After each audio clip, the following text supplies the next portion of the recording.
Hey there, welcome to the Basic Wisdom Podcast.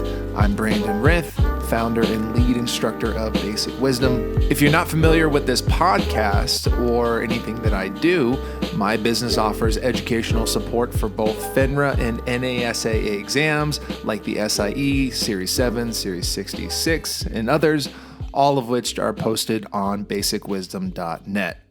Now, before we get started, just a quick plug for my business partners over at Achievable. I write all the material for their finance test prep courses, including FINRA's SIE exam, and we just recently released our Series 7 program, which is now available for you to try for free. The material is written in a down-to-earth, easy, and fun-to-read style, comes with over 4,000 practice questions, and integrates smart technology that analyzes your progress to create an ongoing custom study plan. You can gain full access to the first chapter, which is on common stock, by clicking the Achievable link on basicwisdom.net. Go check it out. That's a great segue into today's topic, which is what to expect on the Series 7 exam. I assume most of you who are listening to this podcast either have a test date in the future or maybe are planning on taking the test or might be exploring this exam. Either way, the information we'll cover today should help you no matter what. If you're thinking about taking the exam, this will give you an idea of what to expect in terms of your study process. And for those of you who are going to take the exam, this should give you a good idea of what to specifically focus on. That's actually the main focus of our podcast today, which is to make sure that you know the most tested areas on this exam. First, let's talk about what the exam is and what it accomplishes. Known as the General Securities Representative Exam, the Series 7 is a FINRA-administered licensing exam for people entering into the securities industry. And by the way, if you don't know what a security is, stocks, bonds, mutual funds, things like those are securities. And a lot of times you can use the word investment as a synonym or replacement for the word security. FINRA, which is the organization that is responsible for administering the Series 7, is the Financial Industry Regulatory Authority. And on top of administering the Series 7, they essentially regulate large portions of the investment markets. And one of their more important functions is licensing and registration of representatives. If you want to work in the securities industry, you'll have to pass a number of financial exams, just like the Series 7. The exams you'll take are contingent on what you'll actually end up doing in the industry, but passing these exams demonstrates you know what you're talking about when discussing the financial markets and specific investments with clients, which can be a really complex type of conversation. And finance is a really important aspect of our lives. It helps us save for our children's college expenses, fund our retirements, start small businesses, or even fund charitable efforts. And that is by no means the end of the list. Those are just maybe a couple things off the top of my head. We don't want people who don't understand securities or how finance works in general bumbling their way through discussions with clients. And that is one of the main goals of these licensing exams, is to avoid that type of situation. Most people that sit for the Series 7 will also be required to take the SIE exam, which most of you will probably take actually prior to the Series 7. And in addition, state licensing exams like the Series 63 or 66 are typically required as well, and we will cover those exams in another podcast. The Series 7 license is kind of the gold standard in regards to financial licenses. If you've ever watched a financial movie like Wolf of Wall Street or Boiler Room, the Series 7 is the only license they discuss in those movies, and that is by design. If you want to be a stockbroker, financial advisor, trader, analyst, or even a wealth manager, or anything that sounds similar to those types of jobs, you're most likely going to have to pass the Series 7 exam. Let's now pivot to what the exam actually covers. The Series 7 is a 135 question exam, but only 125 of those questions will count towards your final score. FINRA always includes extra questions in their exams that they deem experimental. These exam questions are just ones that they're trying out most of the time to see how you answer them, and they might introduce them to a future exam as an actual test question. Now, the problem is that you won't know which questions are which, and those questions don't count for you or against you. So there's literally no point in even worrying about these questions. At the end of the day, you only need to worry about being graded on 125 test questions. You must score 72% or higher in order to pass this exam, which means you'll need to answer 90 of those 125 questions correctly, or at least for the most part. FINRA does this weird thing with all of their exams, which I call scaling for difficulty. The following language I'll quote directly from FINRA's website.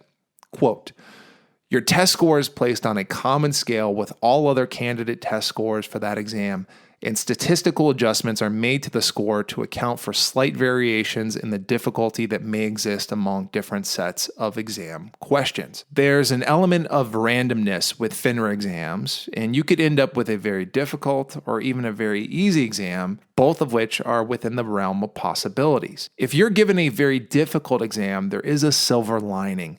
Your grade will be scaled upward, and vice versa, meaning that if you were giving a very easy exam, hey, you got to watch out because that grade might be scaled downward. So, for example, if it still doesn't make sense, you could potentially score a 65% on what FINRA deems as a very difficult exam and end up with a pass as your final result, even though the passing score is 72%. This is how FINRA justifies making the test as equal as possible for any given person that sits for the exam. We don't know how much the scale influences the exam grading. This is something that FINRA doesn't disclose, and I don't expect them ever to disclose it, but I have a hunch that it could be significant if a test is significantly difficult. The reason I say that is just from my experience of helping people on this exam.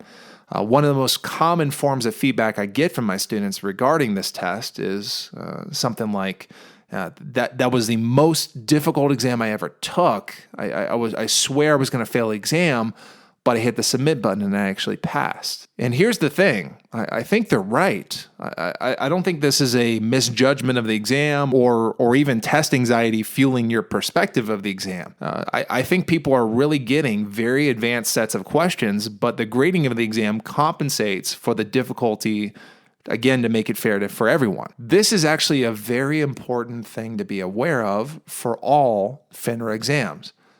One of the biggest pitfalls test takers fall into is losing confidence mid-exam. Now, let's just picture it. Imagine yourself in the test center. You prepared for this exam for months.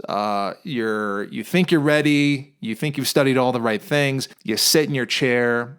You start the exam. The first few questions seem pretty difficult, but you're sure it's just the first couple questions that you're seeing, and maybe that's just a curveball you're being thrown right from the start. But 50 questions in, you realize that every single question you've been given is not easy, and most of them are significantly difficult. Some people, unfortunately, fall apart at this point. They start thinking about all the, what I call the "I just failed" conversations. They imagine having that conversation with their boss, their family, their friends.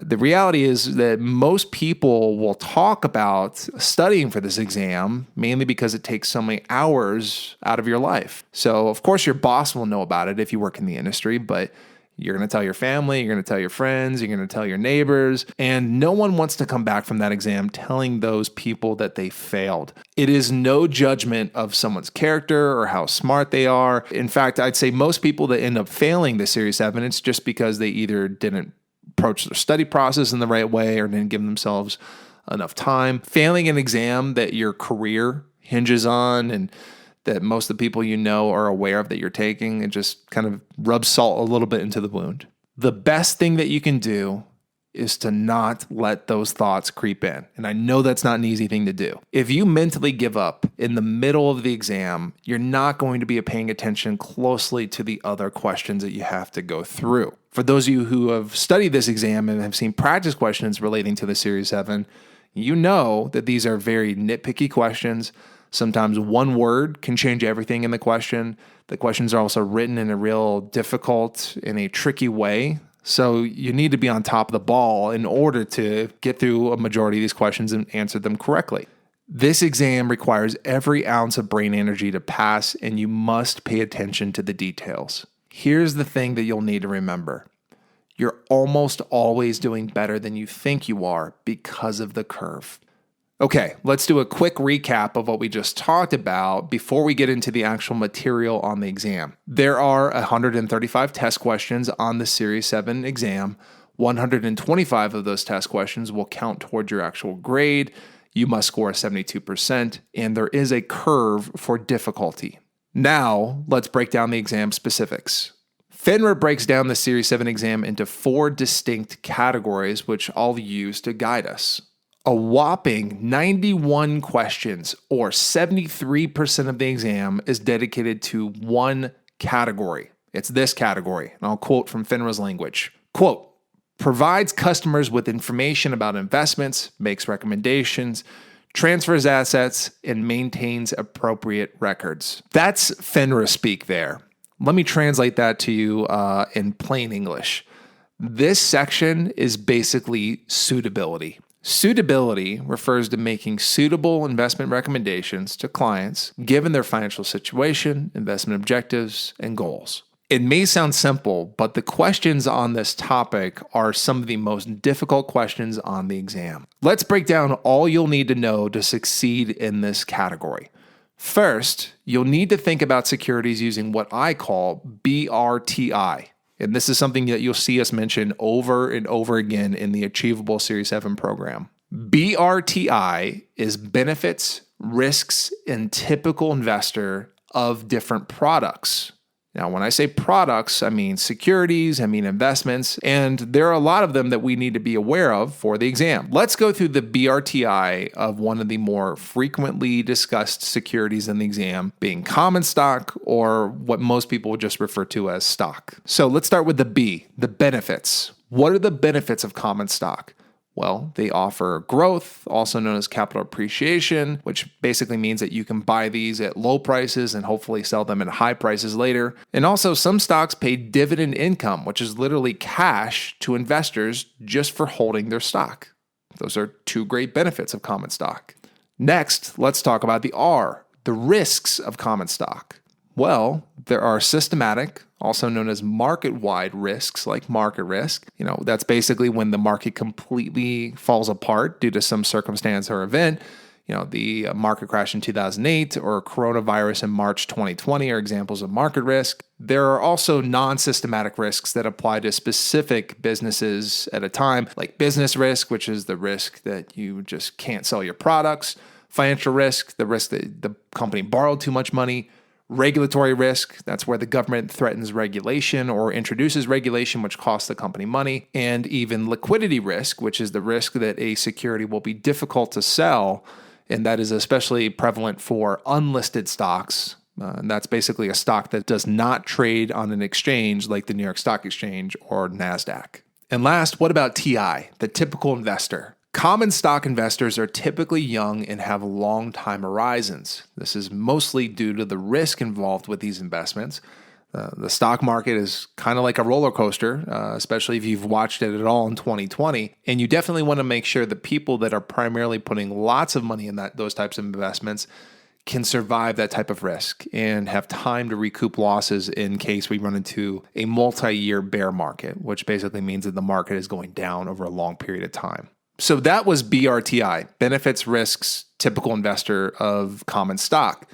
And you'll want to be comfortable with the BRTI of all the major securities tested on this exam. And these include preferred stock, in addition to common stock, corporate debt, convertible securities, municipal securities, U.S. government securities, mortgage-backed securities, bank products like CDs, mutual funds, closed-end funds, exchange-traded funds, exchange-traded notes, REITs, also known as real estate investment trusts, hedge funds, direct participation programs like oil and gas limited partnerships, and even options. And that's not even the full list, unfortunately. Those are just the most commonly discussed securities on the exam. Of the securities that I just listed, 2 of them are especially important given the number of times they're mentioned on FINRA's outline, and that is municipal securities and options. Let's start talking about municipal securities first, which are investments that are offered by state governments, city governments, and local governments. Basically, any level of government that is lower than the federal government. Municipalities offer a wide range of securities, which include general obligation bonds, revenue bonds, double barrel bonds, industrial development bonds, special tax bonds, special assessment bonds,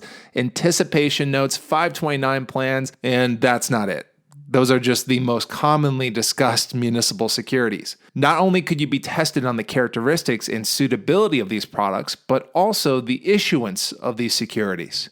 Prior to selling these investments, municipalities follow specific protocols that you must know and be comfortable with in order to answer the majority of those questions correctly.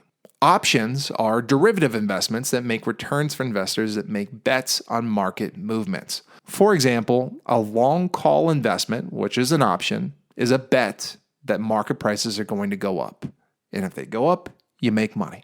There are several option strategies that are commonly tested, which include single leg strategies, hedging strategies, income strategies, straddles, and spreads.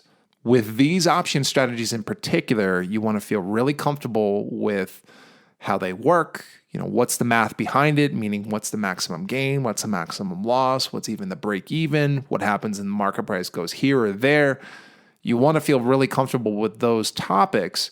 Also, you'll want to feel comfortable with the suitability of options as well, because you will likely see questions from that area. Now, let's bring it back to the big picture view. General suitability, municipal securities, and options will likely be the majority of your exam, given the number of times these topics are mentioned on FINRA's Series 7 outline. You should absolutely make it a priority to master these topics as much as possible prior to testing. The rest of the exam is a bit of a crapshoot, unfortunately. There are 3 other test categories, which collectively represent 34 test questions, or about 27% of the exam. 14 test questions, or 11% of the test, comes from, quote, obtains and verifies customers' purchase and sales instructions and agreements, processes, completes, and confirms transactions, unquote, category. And yeah, that's FINRA speak again. So let's break it down. What does that actually mean? Testable topics in this category include order types, like market orders, limit orders, stop limit orders. You'll also need to know the components of order tickets and how those are generally submitted into the system. Short sales, best execution requirements for broker dealers, and also margin accounts. Those are those accounts where you borrow money to make investments into the market, also known as leveraging. Of the previously mentioned topics, order types and margin are likely to be the most heavily tested topics within this category. 11 questions, or 9% of the exam, comes from the, quote, opens accounts after obtaining and evaluating customers' financial profile and investment objectives, unquote, category. Testable topics in this category include types of accounts, like prime brokerage accounts. Also, account registrations like individual, joint, trust, custodial. Retirement plans like IRAs and 401ks and 403bs. Supervisory systems that are implemented at your place of business, things like that. Of the previously mentioned topics, account registrations and retirement plans are likely to be the most heavily tested topics within this category. And one more to go, one more category. 9 questions, or 7% of the exam, comes from the, quote, seeks business for the broker-dealer from customers and potential customers, unquote, category. Testable topics within this category include public communications like correspondence, retail communications, and institutional communications, disclosures on advertisements made to the public, the new issue process like initial public offerings, and exempt transactions like Regulation D or Regulation A. Of the previously mentioned topics, public communications and the new issue process are likely to be the most heavily tested topics in this category. And that's your summary for what to expect on the Series 7. As we've discussed, this is a very difficult exam. It covers literally hundreds of different topics that may take you several weeks or months to prepare for. And you should make sure that you're using the best resources available out there. And Achievable for the Series 7, which again, I personally wrote content for, is available right now, which is absolutely free for you to try. Go to achievable.me, that's achievable.me, to gain access. No payment required, no credit card required, no debit card required. All you need is your email address, and we'll give you access to the first chapter alongside with a bunch of practice questions and exam questions completely for free for you to try. Thank you so much for listening today. I hope that the information conveyed and shared in this podcast will help you prepare for this test as efficiently and effectively as you possibly can. And we're going to have more podcasts coming out soon. This is going to be a priority not only for Basic Wisdom, but also achievable in the near future. So please be sure to subscribe to us on Apple Podcasts, Spotify, YouTube, or wherever you found this. We're on probably, I think, 15 different platforms at this point, and it should be pretty easy for you to not only find us again, but also to recommend to your friends, subscribe, all that stuff. The more you pay attention to us, the more free content we can give you. So again, thank you for listening. Take care, good luck with your studies, and we'll see you soon.